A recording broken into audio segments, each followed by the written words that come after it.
Le programme général d'assainissement de l'agglomération parisienne prévoit l'acheminement des eaux usées vers une station d'épuration biologique située à Achères.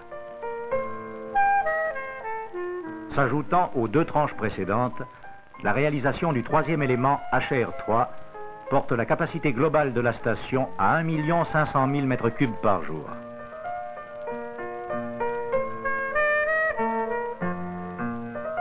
Cette nouvelle réalisation, dont les travaux débutèrent le 3 février 1969, comporte l'extension des installations de pré-traitement communes à l'ensemble de la station. Au nord-ouest des tranches précédentes, la construction des bassins d'épuration constituant l'essentiel du troisième élément.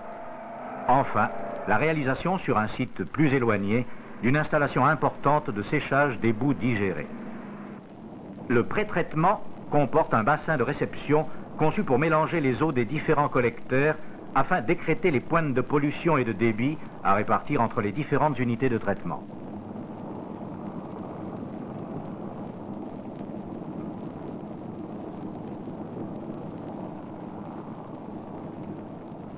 Aux deux extrémités se trouvent les installations de dégrillage fin. Ce bassin se poursuit en double épingle à cheveux pour répartir le flot entre les canaux de dessablement. Les portiques d'extraction des sables à benne preneuse desservent l'ensemble.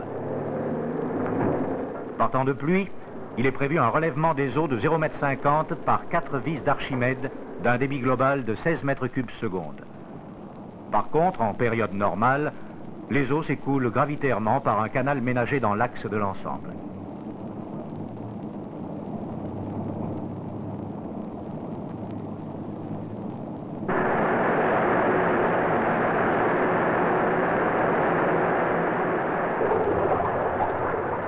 Dès leur entrée dans la station, les eaux subissent un dégrillage automatique en deux phases. Les matières recueillies sont ensuite évacuées par un réseau de bandes transporteuses et stockées dans une trémie en attente de leur transport en décharge.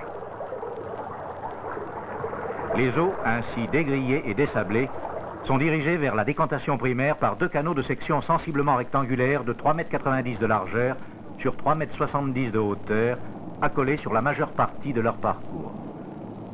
Ils ont été construits à l'aide d'un coffrage roulant permettant de livrer journellement 6 mètres de galerie double.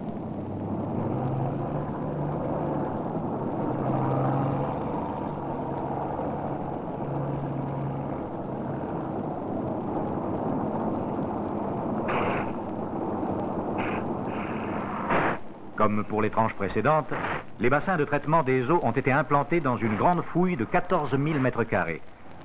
En raison de l'enfoncement des ouvrages, la nappe souterraine a été rabattue au moyen de 60 puits filtrants de 40 cm de diamètre. Le débit des pompes d'épuisement a atteint 1500 m3/h. Complétant ce dispositif, un collecteur périphérique permet d'abaisser la nappe en cas de réparation nécessitant la vidange d'un ouvrage.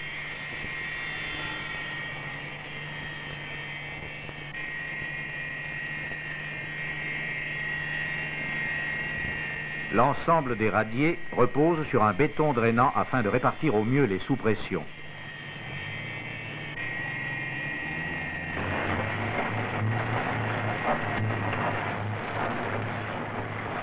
Les jupes des décanteurs ont été réalisées en béton précontraint, ce qui a permis d'assurer une parfaite étanchéité du béton sans avoir à recourir à un enduit.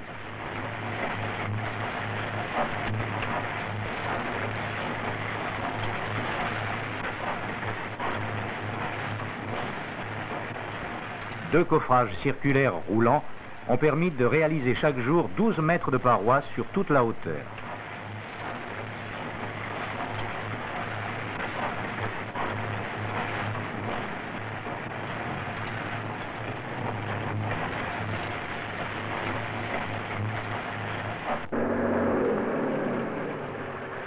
La décantation primaire comprend 8 bassins circulaires d'une capacité totale de 70 000 m3.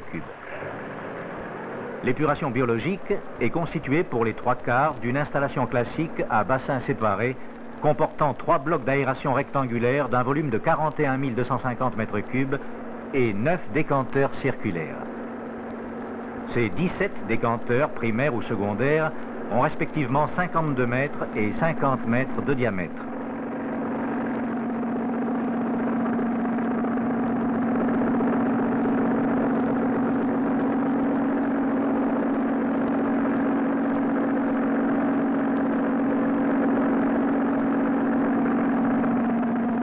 Ces bassins sont équipés de ponts racleurs qui collectent les boues pour une reprise par pompage. L'épuration biologique est effectuée pour le dernier quart par 6 bassins combinés rectangulaires de 120 mètres de longueur, comportant chacun 3 compartiments mitoyens. Le central, réservé à l'aération, les latéraux à la décantation secondaire. Les eaux épurées sont ensuite évacuées gravitairement en Seine par un canal à ciel ouvert. En temps de crue, elles sont relevées par 3 pompes verticales à hélice d'un débit unitaire de 7 mètres cubes seconde. L'effluent pré-traité est admis dans les décanteurs primaires en vue de la séparation des boues lourdes. Dans les canaux d'aération, ces eaux, une fois décantées, sont mélangées aux boues activées riches en micro-organismes dont la survie est assurée par une injection d'air. Cette liqueur subit enfin une décantation secondaire qui sépare l'effluent clarifié, ensuite rejeté en Seine. Le système de diffusion d'air à fines bulles, constitué de dômes poreux, est disposé au niveau du radier en bande latérale dans chaque canal d'aération.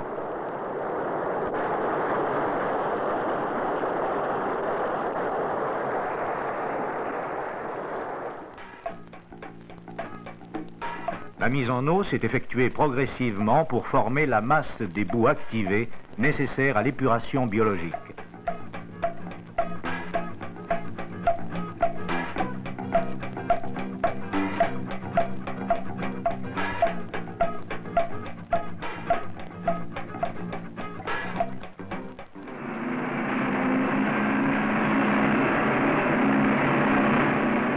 Les installations de digestion où sont rassemblées les boues déposées dans les décanteurs comportent 2 groupes de 5 digesteurs semi-enterrés de 29 mètres de diamètre et de 17 mètres de hauteur en leur centre.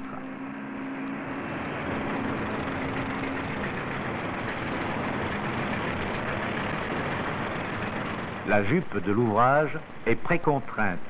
Elle a été bétonnée en 4 jours à l'aide d'un coffrage glissant.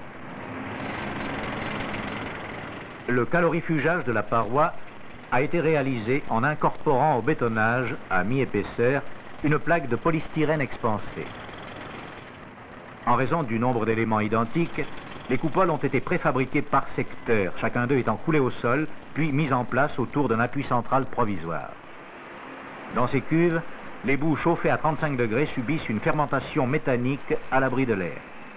Le gaz méthane, sous-produit de cette fermentation, est stocké dans 2 gazomètres de 7200 mètres cubes et une sphère de 15 mètres de diamètre. Chaque digesteur est muni d'un système de brassage par injection de gaz de digestion au niveau du radier. Au centre de chaque ensemble est implantée une tour de répartition abritant les cuves de transfert et les 8 compresseurs de brassage.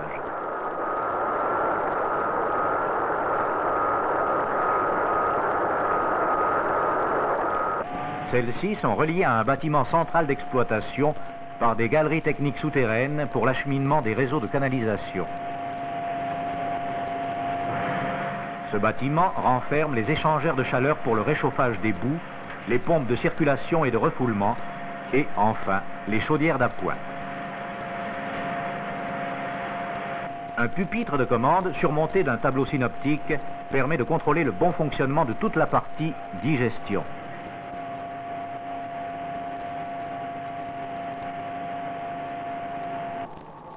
Les installations du traitement final des boues comprennent tout d'abord une batterie de lits de séchage naturel de 9 hectares où les boues sont épandues sur des couches de matériaux drainants.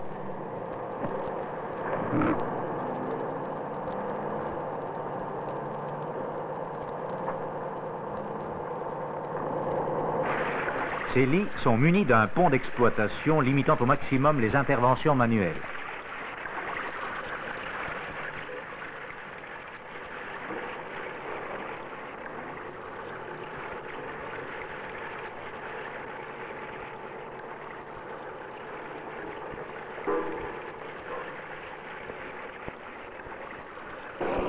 Parallèlement à ces lits de séchage, il a été construit une importante installation de dessiccation par filtre-presse après conditionnement thermique par le procédé Porteous qui consiste, à l'aide d'une injection de vapeur, à porter les boues pendant 1 heure environ à 200 degrés sous une pression de 20 bars.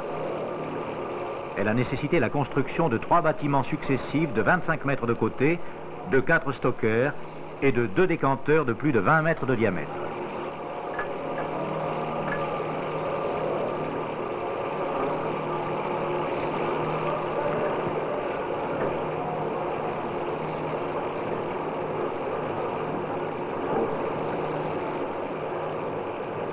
Le traitement thermique se compose de 5 lignes fonctionnant en parallèle, prévues pour traiter 120 tonnes de matière sèche par jour. Elles sont constituées chacune principalement d'un échangeur de récupération de chaleur afin de monter les boues en température, d'un réacteur de cuisson de 1,80 m de diamètre et 10 mètres de hauteur et du matériel de pompage haute pression correspondant. 3 chaudières alimentées au gaz ou au fioul lourd peuvent fournir chacune 7 tonnes heure de vapeur saturée.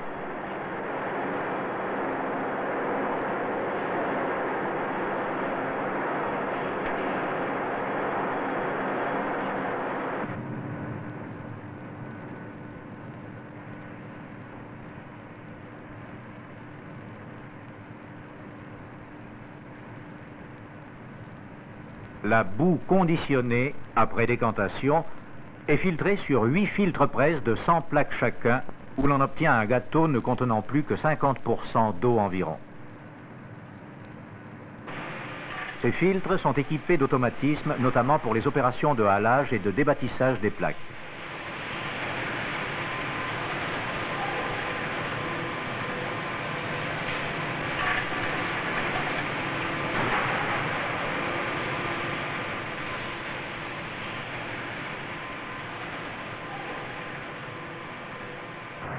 Les gâteaux de boue sont évacués par une batterie de transporteurs à bande vers le stockage en terril précédant leur mise à la décharge définitive.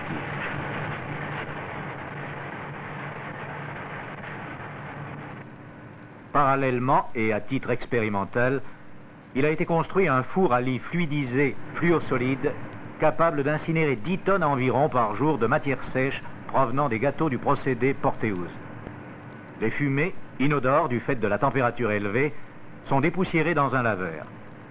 Les cendres humides se décantent ensuite dans une lagune pour être évacuées en décharge.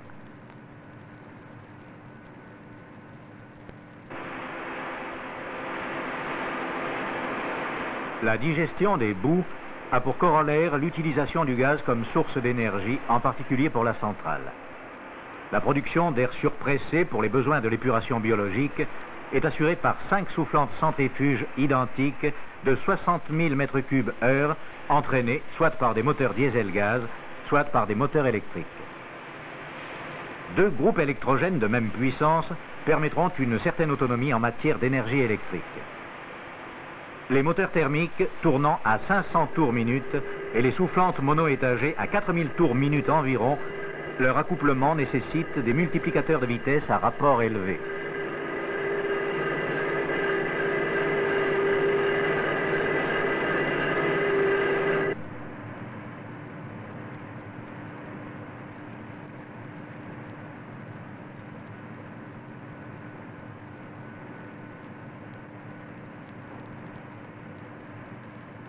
Ainsi, la salle des machines abrite 5 groupes thermiques et 2 groupes électriques d'une puissance totale installée de l'ordre de 6230 kW.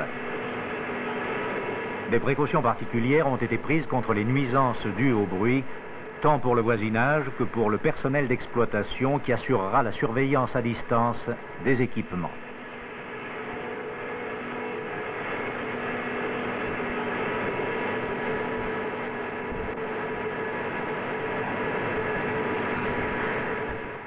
L'ensemble à réaliser comportait, en fait, une multitude d'ouvrages très divers par leur nature et leur importance. Il a été terrassé 1 800 000 m3 de déblais et 300 000 m3 de remblais.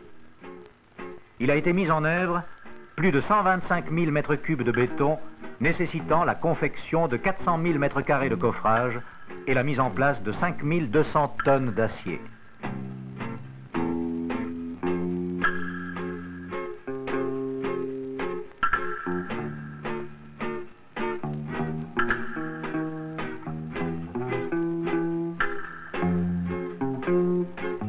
À la centrale énergétique est adjoint un poste central de commande nettement détaché du bâtiment principal, de manière à faciliter l'isolement acoustique et à dégager les vues sur l'extérieur. Ce poste, équipé d'un calculateur industriel, permet la conduite à distance de la centrale et la surveillance générale de l'élément HR3. L'achèvement de ce troisième élément marque une étape très importante dans la réalisation d'un ensemble qui, à la suite de la construction des 4e et 5e tranches, épurera 3 millions de mètres cubes d'eau usée par jour. Capacité finale de traitement prévue pour la station d'épuration d'Achères.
Monsieur le ministre, messieurs les préfets, messieurs les parlementaires, messieurs les présidents, messieurs les directeurs et chefs de service, mes chers collègues, mesdames, messieurs, je vous remercie, monsieur le ministre, ainsi que les personnalités qui vous entourent, de nous avoir fait l'honneur d'assister à l'inauguration de cette troisième tranche du complexe d'épuration des eaux usées, dite HR3.